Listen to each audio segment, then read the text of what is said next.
സർവത്ര ഗോവിന്ദനാമസങ്കീർത്തനം. ഗോവിന്ദ ഹരേ ഗോവിന്ദ. ഓം ഹരിശ്രീ ഗണപതയേ നമഃ.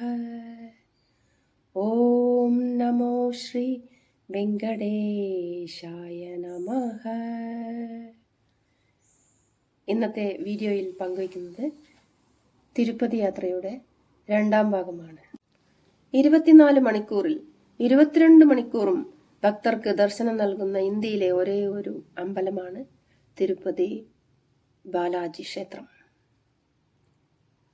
ഇവിടെ രാത്രി 1 മണി മുതൽ 3 മണി വരെ മാത്രമാണ് നട അടയ്ക്കുന്നത്. 3 മണിക്ക് കൃത്യം നട തുറക്കും.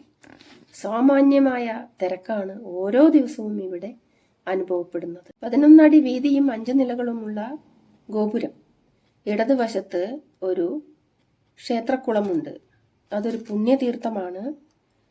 സാംപുഷ്കരണി എന്നത് അറിയപ്പെടുന്നു.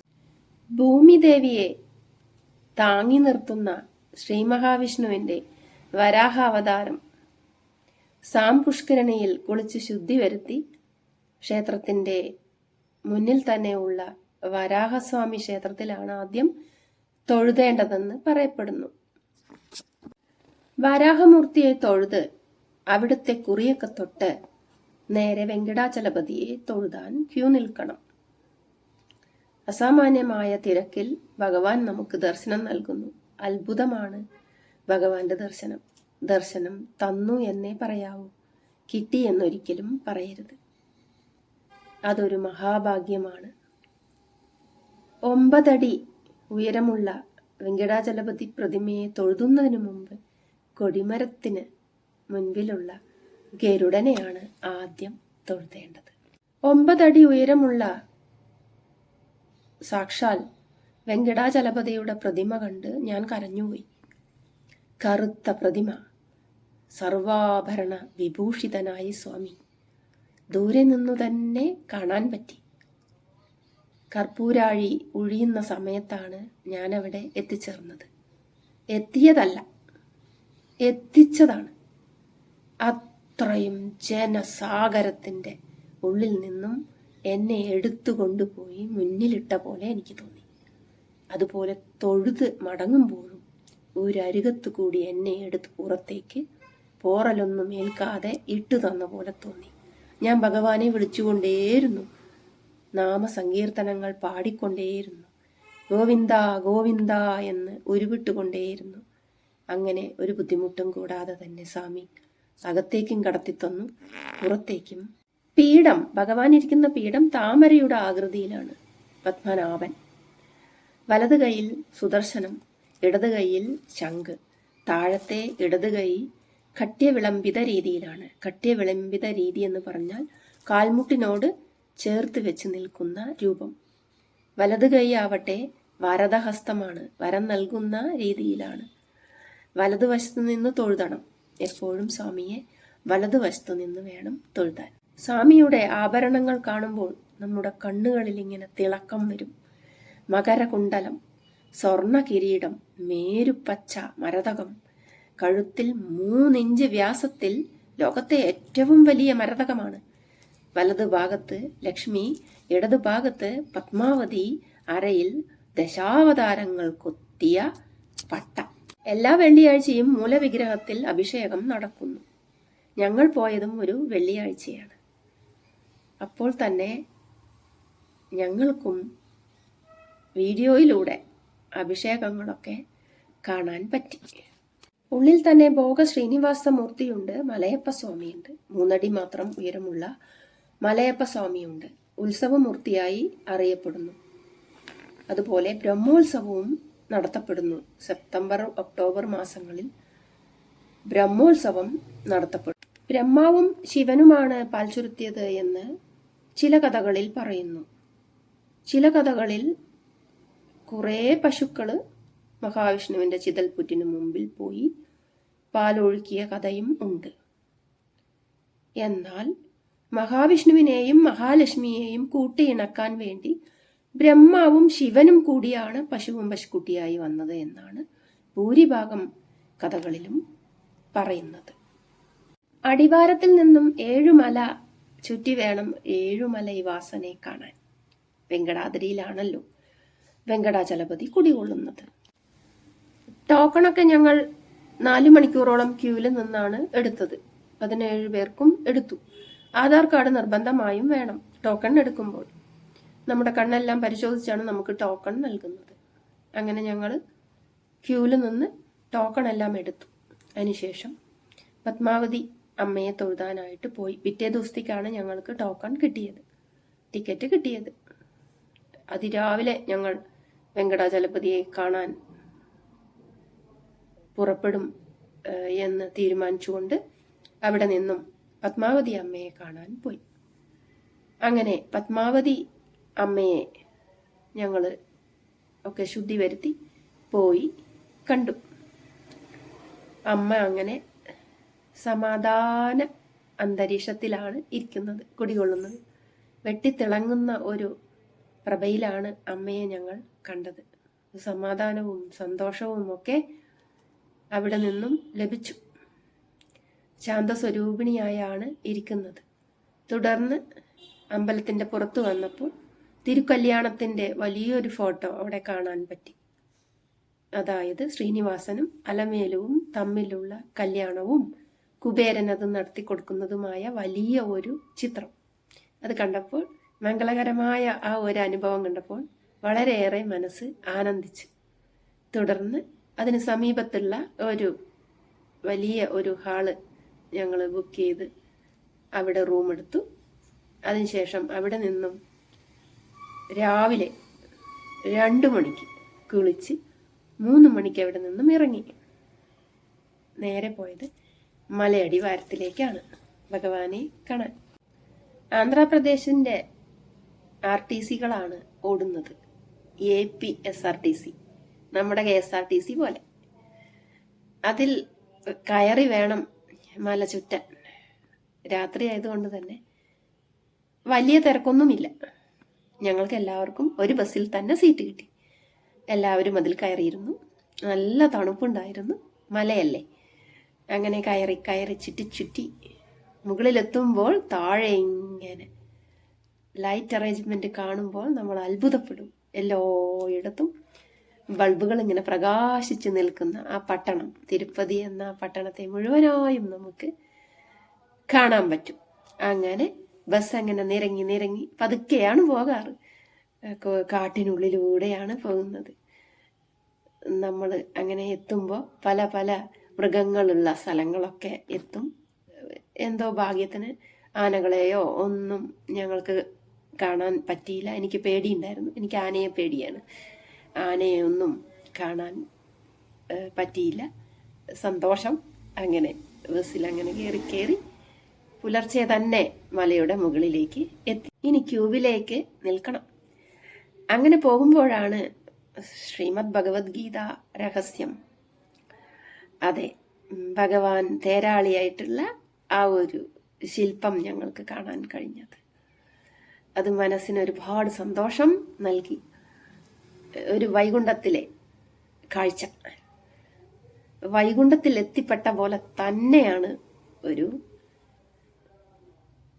ഒരു ഫീലിംഗ് ഞങ്ങൾക്ക് അനുഭവപ്പെട്ടത്.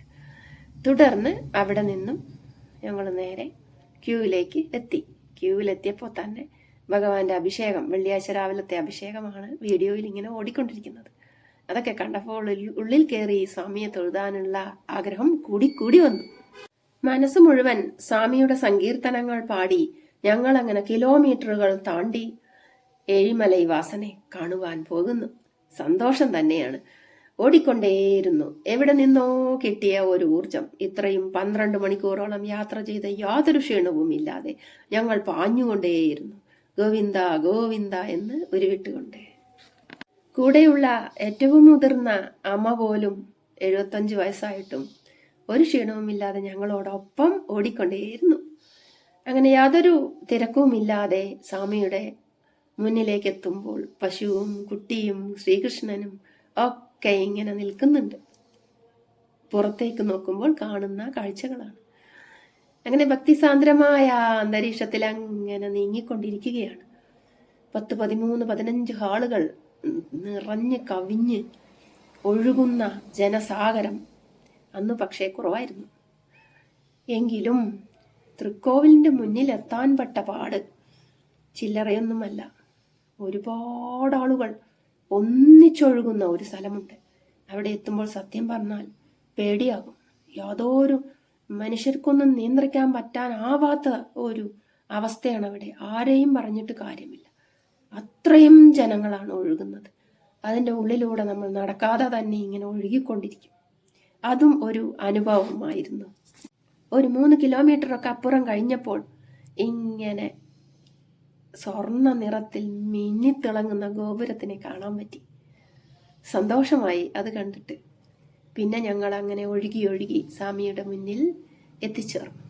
ഞങ്ങൾ കൂട്ടം തെറ്റാതെ തന്നെ അങ്ങനെ ഒഴുകി ഒഴുകി സ്വാമിയുടെ മുന്നിലെത്തി. കർപ്പൂരാഴി കഴിഞ്ഞ് സ്വാമി ഇങ്ങനെ ഞങ്ങളെ നോക്കി ഒരു പുഞ്ചിരിക്കുന്ന മുഖത്തോടുകൂടി അവിടെ നിൽക്കുന്നത് കണ്ട് തൃപ്തി അടഞ്ഞു.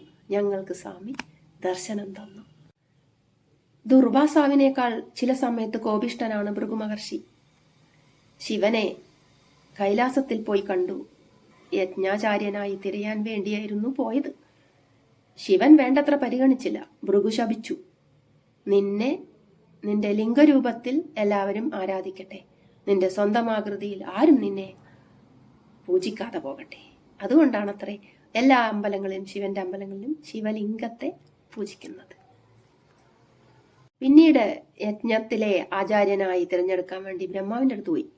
അവിടെ പോയപ്പോൾ ബ്രഹ്മാവും പരിഗണിച്ചില്ല. സരസ്വതി ദേവിയുമായി ആനന്ദത്തിൽ ആറാടുന്ന ആ ജീവിതത്തിന്റെ സുഖങ്ങളിൽ മുഴുകുന്ന ബ്രഹ്മാവിനെ കണ്ട് ഭൃഗുവിന് ദേഷ്യം വന്നു. ഭൃഗു ഇങ്ങനെ ശപിച്ചു, നിന്നെ ഒരു അമ്പലത്തിലും ആളുകൾ പൂജിക്കാതെ പോകട്ടെ, നിനക്കായൊരു ക്ഷേത്രത്തിലും നിന്റെ രൂപം ഇല്ലാതെ പോകട്ടെ എന്ന് ബ്രഹ്മാവിനെ ശപിച്ചു. യജ്ഞാചാര്യനെ ലഭിക്കണമല്ലോ. തുടർന്ന് ഭൃഗു വൈകുണ്ഠത്തിലെത്തി. വൈകുണ്ഠത്തിൽ മഹാലക്ഷ്മിയോടൊപ്പം മഹാവിഷ്ണു ഇരിക്കുകയാണ്. ഭൃഗുവിനെ കണ്ടിട്ടില്ല. ഞാൻ വരുമ്പോൾ എന്നെ പരിഗണിക്കാത്ത മഹാവിഷ്ണു, എന്നാൽ പിന്നെ നിനക്കിട്ടിരിക്കട്ടെ ഒരു ചവിട്ട്, നെഞ്ഞടച്ചൊരു ചവിട്ട് കൊടുത്തു.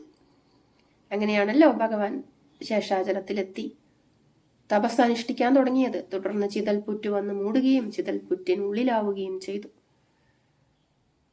കഥകളൊക്കെ അറിഞ്ഞ ശേഷമാണ് ഞങ്ങൾ അമ്പല ദർശനം നടത്തിയത്. അതുകൊണ്ട് തന്നെ ഒരു ഭക്തിസാന്ദ്രമായ അവസ്ഥയാണ് ഞങ്ങൾക്ക് ലഭിച്ചത്. ഭഗവാനെ ദർശിച്ച ശേഷം ഞങ്ങൾക്ക് ആദ്യ ട്രിപ്പിൽ തന്നെ പ്രസാദ ഊട്ട് ലഭിച്ചു. നല്ല പൊന്നിയരി ചോറും രസവും മോരും പരിപ്പ് ചമ്മന്തിയും ഒക്കെ കൂട്ടിയ ഭഗവാന്റെ സദ്യ, അതൊക്കെ കഴിച്ചു. അതിനുശേഷം നല്ല വെയിലായിരുന്നു, പൊള്ളുന്ന വെയിലായിരുന്നു, ചെരുപ്പിടാനും പറ്റില്ല. ഞാനങ്ങനെ പതുക്കെ പതുക്കെ ആ വെയിലൊക്കെ കൊണ്ട് ലഡുവിന് ക്യൂ നിന്നു. നമ്മളുടെ കയ്യിലുള്ള ടോക്കൺ കൊടുത്തു കഴിഞ്ഞാൽ അതിനും ഒരു ലഡു കിട്ടും. അങ്ങനെ വളരെ സ്വാദിഷ്ടമായ ലഡു വാങ്ങി ഞങ്ങൾ കുറച്ച് ഷോപ്പിങ്ങും ഒക്കെ നടത്തി മലയിറങ്ങി. ഇനി കുറച്ച് വീഡിയോസ് കൂടി നിന്റെ പിന്നിൽ ചേർക്കാം. വളരെയധികം വീഡിയോസ് ഒന്നും എടുത്തിട്ടില്ല, കാരണം ഉള്ളിൽ ഫോൺ കൊണ്ടുപോകാൻ പറ്റില്ല. ഭഗവാന്റെ അനുഗ്രഹം എല്ലാവർക്കും ഉണ്ടാവട്ടെ. ജീവിതത്തിൽ ഒരിക്കലെങ്കിലും സഷാൽ വൈകുണ്ഠനാഥനായ മഹാവിഷ്ണുവിനെ കാണാൻ ഭാഗ്യമുണ്ടാവട്ടെ എന്നും പ്രാർത്ഥിക്കുന്നു.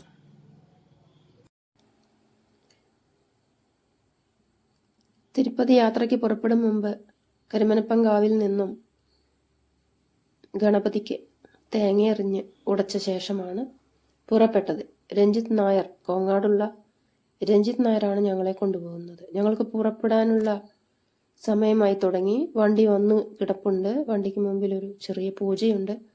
അതൊക്കെ കഴിഞ്ഞ് വേണം ഞങ്ങൾക്ക് യാത്ര തിരിക്കാൻ. കർപ്പൂരമൊക്കെ കത്തിച്ച് എല്ലാവരും നാമം ജപിച്ച് പ്രാർത്ഥിച്ച ശേഷം ഓരോരുത്തരായി വണ്ടിക്കുള്ളിലേക്ക് കയറി.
തിരക്കേറിയ വഴികളാണ്. അവിടെയെല്ലാം ഭഗവാന്റെ ആ ഒരു കുറി കാണാൻ കഴിഞ്ഞു.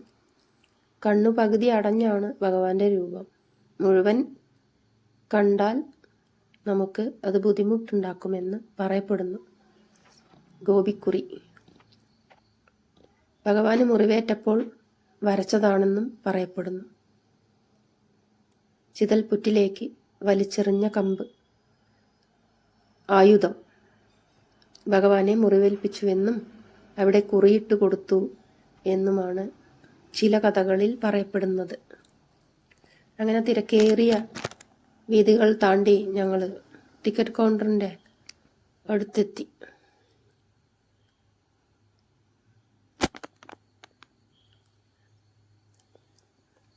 സൂക്ഷിച്ച് നടന്നില്ലെങ്കിൽ ബുദ്ധിമുട്ടാണ്. എല്ലാവരും വളരെ ശ്രദ്ധിച്ചാണ് നടക്കുന്നത്. എല്ലാ ഭാഗത്തും ആ കുറി ഇങ്ങനെ കാണാം. ഗോവിന്ദ ഗോവിന്ദ എന്നുള്ള നാമസങ്കീർത്തനങ്ങളും. അങ്ങനെ ഞങ്ങൾ മല അടിവാരത്തിലാണ് എത്തിയിട്ടുള്ളത്. ടിക്കറ്റ് എടുക്കാൻ വേണ്ടി. ടിക്കറ്റൊക്കെ കിട്ടിയ സന്തോഷത്തിലാണ് എല്ലാവരും കൂടി ഒരു ഫോട്ടോ ഒക്കെ എടുക്കാമെന്ന് പറഞ്ഞു. അവിടെ ഇങ്ങനെ ഭഗവാന്റെ ശംഖും ചക്രവും കുറിയും ഒക്കെ കാണാം. ഹനുമാൻ സ്വാമിയെയും കാണാം. ദൂരെ ഈ കാണുന്നതൊക്കെ ഭഗവാന്റെ ആ ഒരു ഗോപുരമാണ്. അതിൻ്റെ ഉള്ളിലേക്ക് പോകണം. ഞങ്ങൾ തൊഴുതും മടങ്ങിയ സമയത്താണ് ഈ വീഡിയോ ചിത്രീകരിച്ചത്. അവിടെയാണ് സാക്ഷാൽ വൈകുണ്ഠനാഥൻ ശ്രീ വെങ്കടാചലപതി കുടികൊള്ളുന്നത്. വെട്ടിത്തിളങ്ങും വെയിലത്ത് സ്വർണം കൊണ്ട് നിർമ്മിച്ച താഴികക്കുടവും ഗോപുരവും. ഇത് കൂടെയുള്ള ആൾ വേഗത്തിൽ പകർത്തിയതാണ്. നല്ല വെയിലാണ് അവിടെ. ഇതെല്ലാം തൊഴുതുമടങ്ങുന്ന ഭക്തരാണ്. ഇവിടെയാണ് ഭഗവാൻ.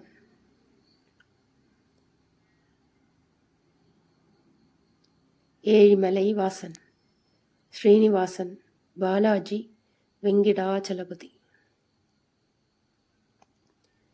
ഓം പരബ്രഹ്മണേ നമഃ.